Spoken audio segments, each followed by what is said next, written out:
দুর্গাপুরে আড্ডা লাগানোর বোর্ড ভেঙে বিক্ষোভ বিজেপির।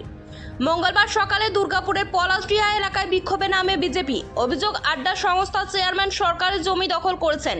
প্রতিবাদে আড্ডার বসানো একাধিক বোর্ড ভেঙে দেন কর্মীরা। তৈরি হয় উত্তেজনা।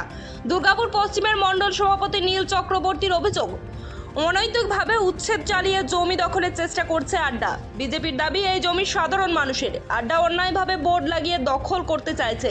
সরকারি জমি দখলের অভিযোগে এবার সরাসরি আড্ডার বিরুদ্ধে রাস্তায় বিজেপি।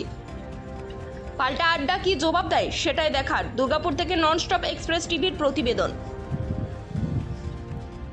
দেখুন, এখানে যে হঠাৎ তৃণমূল সেজেছিলেন কবি দত্ত, দুর্গাপুর পশ্চিমের জনগণ এবং পলাশডিহার জনগণ ওই কবি দত্তকে গোহারা হারালো। মানুষ তার জবাব দিল। এই হঠাৎ তৃণমূল কবি দত্ত ভেবেছিল ও তো বড় ব্যবসাদার, ও কোনো রাজনীতিবিদ নয়, উনি বড় ব্যবসাদার। উনি ভেবেছিলেন কি এই পলাশডিহার সমগ্র জমিগুলোকে, যেগুলো সরকারি জমি, যারা 50-100 বছর ধরে বসে আছে, তাদেরকে উচ্ছেদ করব। সেই জন্য এই কবি দত্ত এখানে এডিডি এর ল্যান্ডের লোগো লাগিয়েছিল। ভেবেছিল বিজেপি হেরে যাবে, তৃণমূল ক্ষমতায় আসবে, উচ্ছেদ করব, এই প্ল্যান ছিল এবং মোটা টাকা ইনকাম করবে এই জমি বিক্রি করে। কিন্তু বিজেপি সেটা করতে দেবে না। আগেও বলেছি, এখনো বলছি, এখানকার বিধায়ক, দুর্গাপুর পশ্চিমের বিধায়ক, উনি বলেছেন যে সকল জনগণের পাশে আছেন, চিন্তার কোনো বিষয় নেই।